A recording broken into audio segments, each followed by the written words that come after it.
A former soldier unexpectedly discovers a crashed military transport plane. He quickly rushed over and found a pack of trapped working dogs inside. He risked his life to save them. And then, a year later, this suddenly happened. The cold in Alaska is unlike any other in the world. It's not merely a low temperature. It is a living entity, an invisible monster with icy jaws that gnaw into the very marrow, seeping through the smallest gaps in clothing, and worst of all, seeking to freeze a man's will. Former Sergeant Marcus Thorne sat motionless in an old leather armchair, his ash-gray eyes staring into the dancing flames. In the stone fireplace, in his hand was a glass of cheap whiskey, the ice long melted, but he wasn't drinking it. He just held it there, like an anchor to reality, to prevent himself from being swept away by the roaring currents of memory in his head. Marcus had not come to this dead land looking for peace or a vacation. He had come here to punish himself.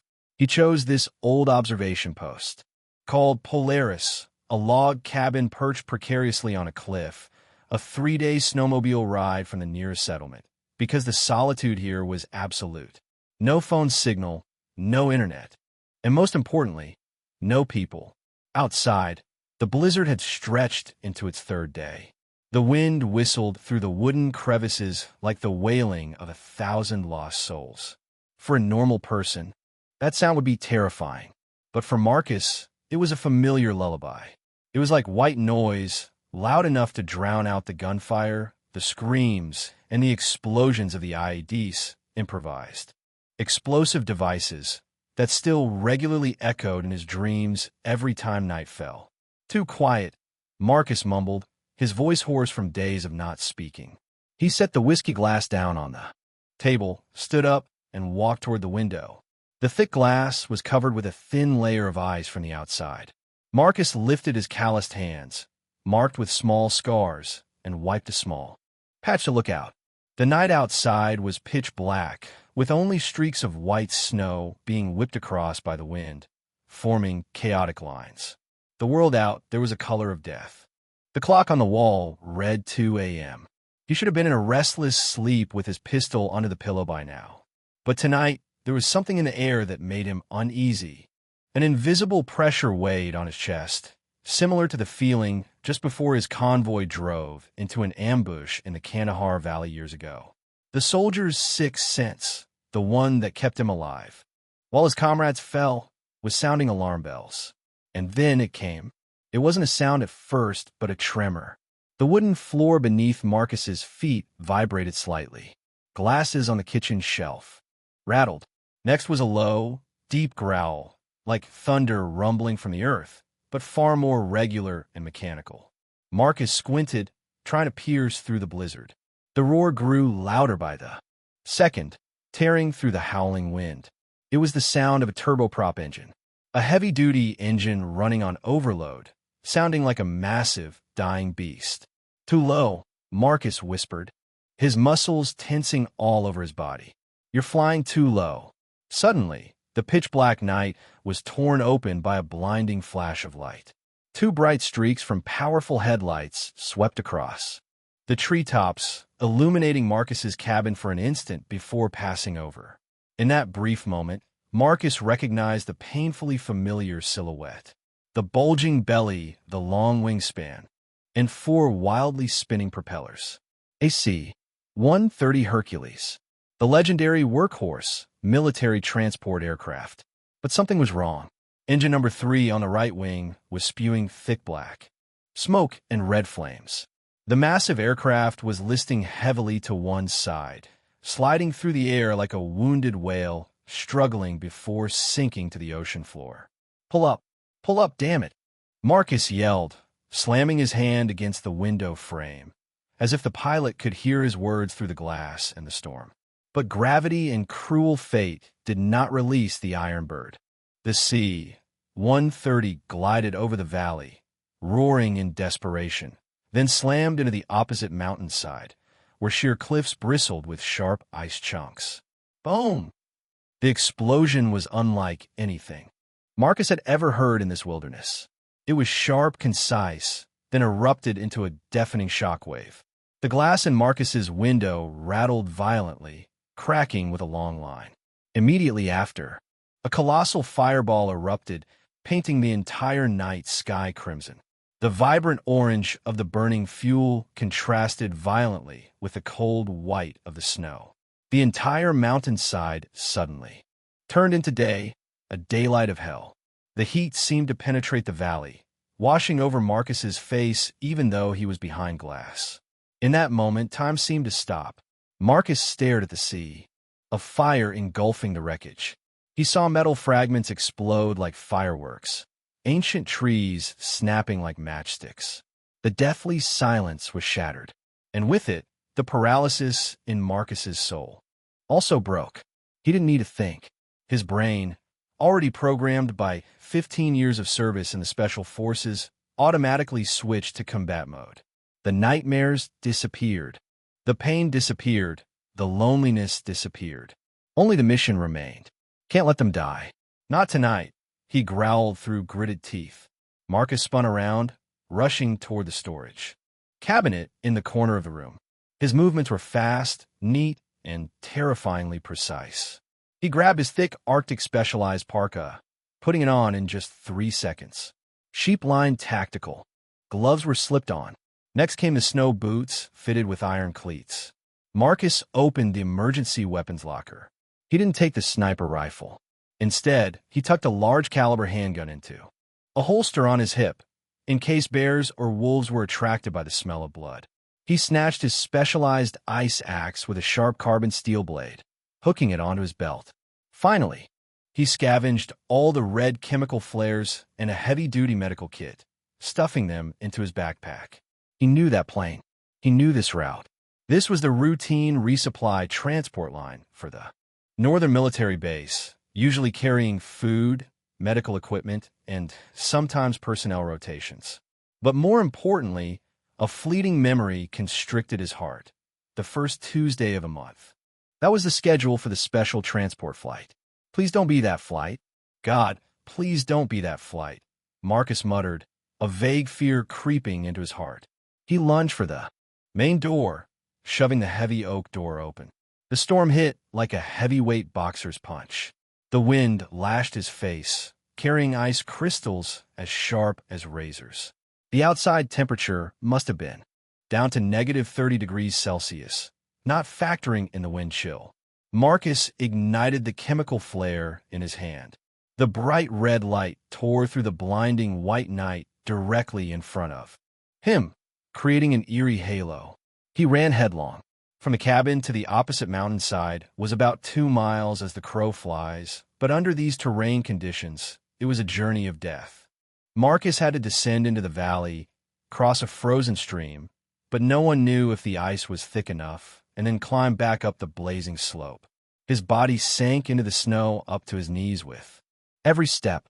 His lungs burned from inhaling the frigid air, but the adrenaline in his blood was surging like lava, pumping strength into every weary muscle fiber.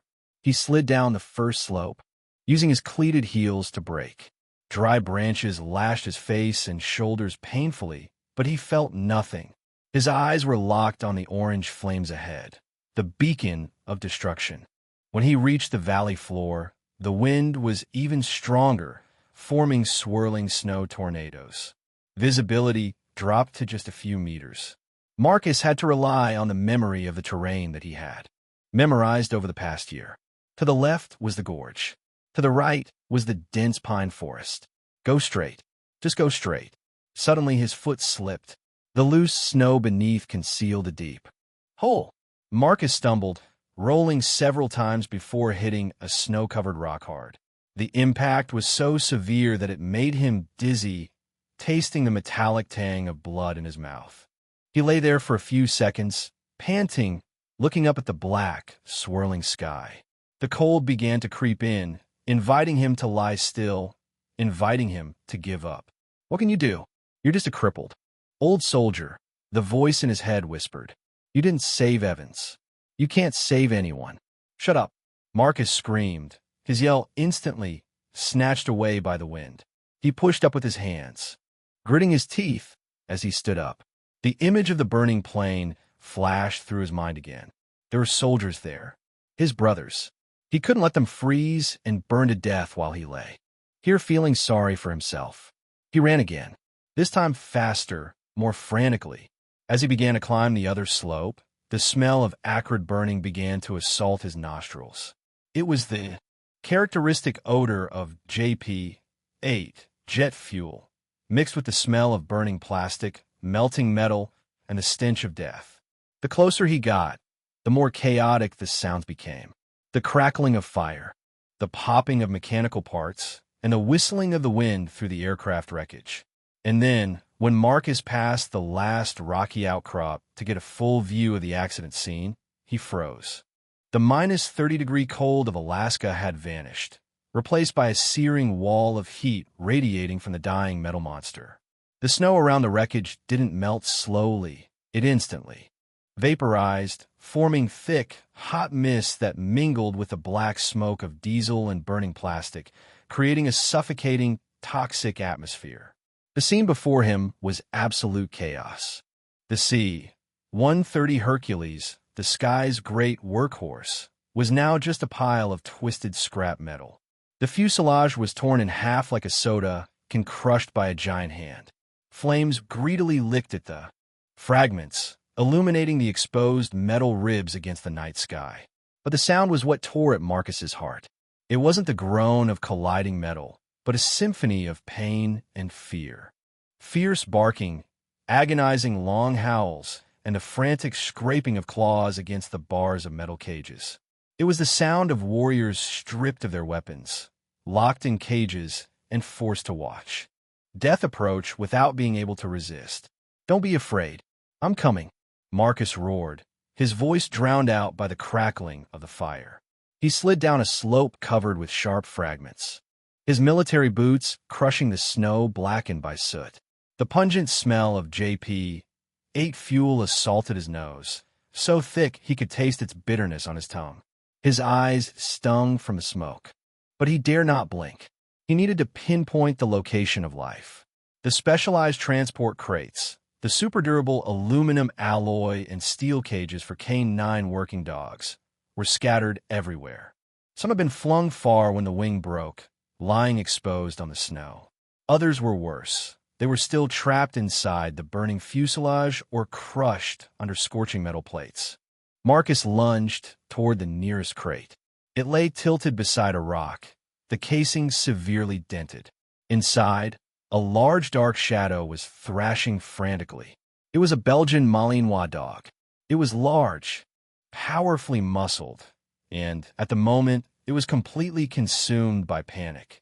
Seeing Marcus approach with the axe in his hand, the cornered beast bared its fangs, letting out a menacing growl.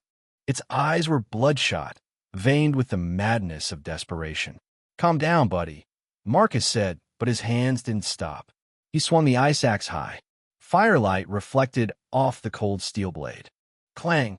The axe blade struck the distorted latch hard. Metal sparked. The dog inside flinched back, then immediately rushed at the cage door, its sharp teeth clamping onto the bars, trying to tear through the obstruction. Marcus gritted his teeth, delivering another blow. This time, the latch snapped in half. The cage door burst open. Instantly, the Malinois shot out like a rocket. It didn't flee. It spun around, the fur on its hackles raised, fangs bared toward Marcus, the only living creature it saw right now. In its panic, survival instinct told it that everything around was an enemy. It crouched on its hind legs, preparing to launch an attack at the man's throat. Marcus did not step back. He didn't raise his arms to shield himself. No, nor did he draw his gun. He stood tall, chest out, his ash-gray eyes looking directly into the animal's frantic gaze, radiating an invisible dominance that was hotter than the surrounding flames. "Seat. Stay." Marcus's shout was sharp, concise, carrying the undeniable ring of a military command. It was not the shout of fear, but the roar of an alpha. The Malinois froze midair. Discipline, the thing, forged through thousands of hours of rigorous training, had overcome the wild instinct. Its body trembled violently, its ears flattened. It slowly lowered its center of gravity, then sat down on the melting snow, its eyes still on Marcus, but the ferocity replaced by submission and waiting. "Good." Marcus nodded, his voice softening but still full of authority. "Stay there. Guard." He didn't have time to soothe it. He turned his back, trusting absolutely in the command he had just given, and continued to charge into the sea of fire. The race against death truly began. The deeper he advanced into the wreckage area, the more horrendous the temperature. Marcus's eyebrows and temples began to curl from the heat. He moved like a machine, swinging his axe, kicking open doors, shoulders ramming into debris. Second cage, a German shepherd with a piece of glass embedded in its shoulder. Marcus broke the door, lifted it out, and placed it next to the first. Malinois. Third cage, fourth. 10th cage. Each time he freed a dog, Marcus repeated the procedure. Break the lock. Mental suppression, command to assemble. A strange and majestic scene began to form in the frozen inferno. The freed dogs, instead of scattering into the deep woods to find safety, assembled exactly at the position Marcus designated. 10 dogs, then 15 dogs. They stood in a semicircular formation, covered in scratches, their fur singed, panting from smoke and dust. Some limped, others had blood streaming from their noses, but all eyes were fixed on the man fighting alone in the sea of fire. In their eyes, he was no longer a stranger. He was the new commander. The pack instincts surged strongly. They didn't abandon their comrade, and they certainly wouldn't abandon their alpha. But the fire knew no mercy. A loud crack came from the aircraft wing section. Marcus looked up. The main fuel tank had split open. JP, it was pouring out like a waterfall, immediately igniting to form a river of fire rapidly crawling toward the tail section of the plane. "Damn it," Marcus cursed. There, pinned under a massive titanium support beam, were the last 2 cages. Inside, 2 Dutch shepherds were clawing desperately. The fire was less than 3 meters away from them. Marcus lunged forward. The heat here was so intense that his parka began to smoke. He wedged the axe blade under the beam, trying to pry it up. It didn't budge. The beam was too heavy and jammed solid by the debris above it. "No, it can't be." Marcus gritted his teeth, sweat stinging his eyes. The 2 dogs inside whined, their eyes looking up at him pleadingly, resignedly. A vision flashed in Marcus's mind. The image of Evans trapped under the overturned Humvee. The fire licking closer, just like this. "Go, Marcus! Leave me!" Evans had screamed, and Marcus had been dragged away. He lived, but a part of his soul burned away that day. "No!" Marcus roared, a scream that tore through his chest. He threw the axe aside. He slid his shoulders under the scorching hot beam. The fabric of his coat sizzled upon contact with the metal. His skin was scorched, the pain like molten metal. But he didn't care. Up. No. Every muscle fiber on the old soldier's body strained to the limit. Veins bulged on his neck. His spine crackled. He poured all his strength, all his pain, all the regret of the past into this push. The beam shifted. 1 centimeter, 2 centimeters, just enough space. "Get out. Get out now," he yelled at the 2 dogs. The pressure-compressed cage door burst open. 2 dark shadows shot out, squeezing through the narrow gap under the violently shaking beam on Marcus's shoulder. Just as the tail of the last dog cleared the beam, Marcus felt a change in air pressure. An extreme surge of heat flared from the fuel tank area. The sound of air being sucked and hissed like the sound of death taking a deep breath before blowing out the candle of life. He released his shoulder, letting himself fall freely onto the snow and instinctively curling into a ball. The explosion did not produce an immediate noise. It was an invisible shockwave that slammed into Marcus, throwing him 10 meters away like a rag doll. He hit his back hard on the packed snow, sliding a further distance before stopping. The world dissolved into white, then turned pitch black. His ears rang, only a painful sound remaining. His lungs were squeezed tight, unable to draw breath. Marcus lay there, motionless. The night sky was illuminated as bright as day by the colossal, mushrooming fireball rising up. Debris rained down around him. He vaguely opened his eyes. Everything was blurry. His body was numb, no longer feeling pain, which was the worst sign. He tried to move his fingers, but couldn't. His consciousness began to drift, sinking into the cold and soothing darkness. Is this the end? He thought. At least, I didn't run away this time. But then a warm, rough sensation swept across his face. Marcus blinked, trying to clear the mist in front of him. A wet nose was pressed close to his face. Hot breath fanned his cheek, awakening the numb nerves. He saw a pair of amber eyes, worried but determined. It was the first Malinois. It was licking the blood on his forehead, nudging his neck lightly with its nose to check for life. Marcus's vision gradually cleared, and the sight before him made his heart, though beating weakly, pound harder than ever before. He was not lying alone on the cold snow. Surrounding him, encircling him on all four sides, were nearly 20 K9 dogs. They stood shoulder to shoulder, forming a closed circle, a fortress of flesh and bone. They weren't looking at him. They faced outward, toward the fire, toward the darkness of the forest. The fur on their hackles was raised, teeth bared, ready for combat. They were growling low, threatening anything, whether it be fire, predators, or death, that dared to approach the man lying in the center. Their bodies shielded him from the wind. The warmth radiating from their bodies created a small pocket of heat in the midst of the deadly cold. Marcus coughed, the metallic taste of blood rising in his throat. He tried to push up onto his hands to sit. His whole body ached as if crushed, but he was still alive.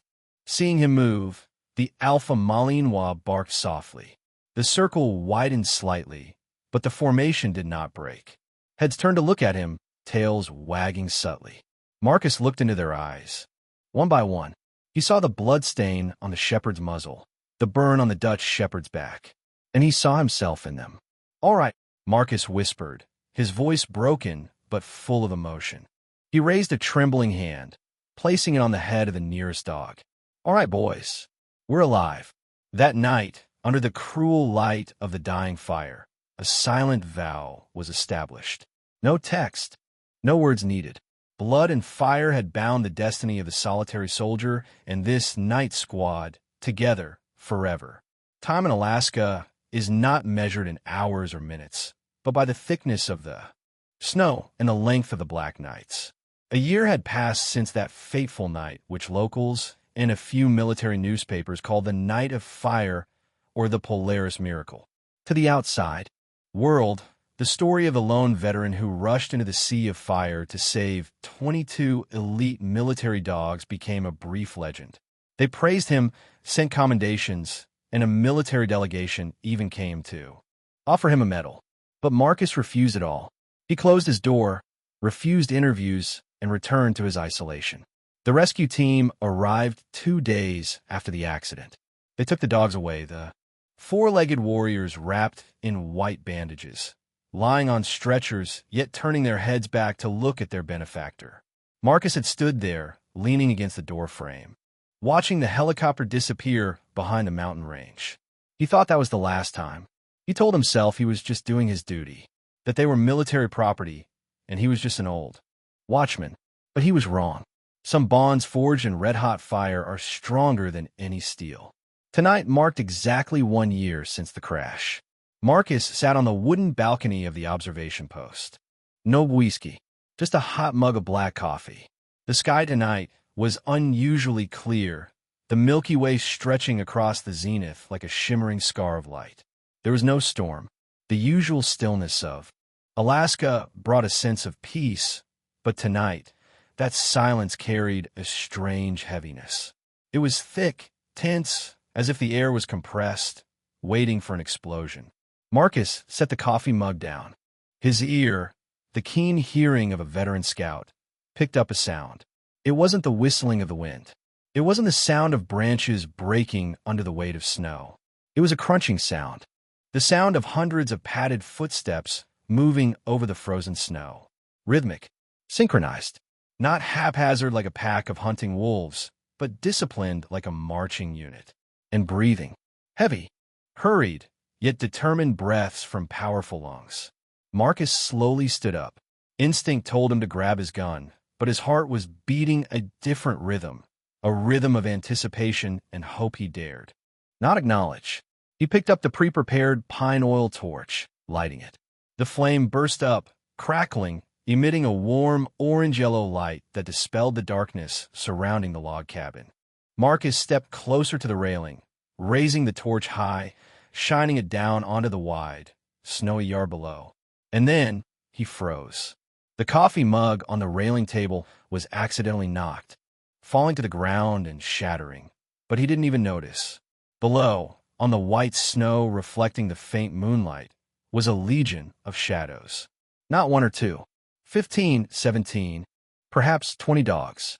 They were K9 dogs, Belgian Malinois, German shepherds, Dutch shepherds.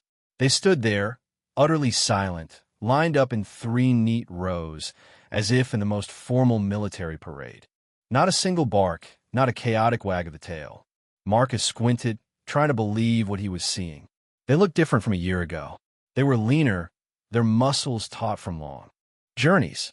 Their coats were caked with snow and mud, and on their bodies were the indelible marks of the night of fire. Patches of fur that would never grow back, raised burned scars on their skin.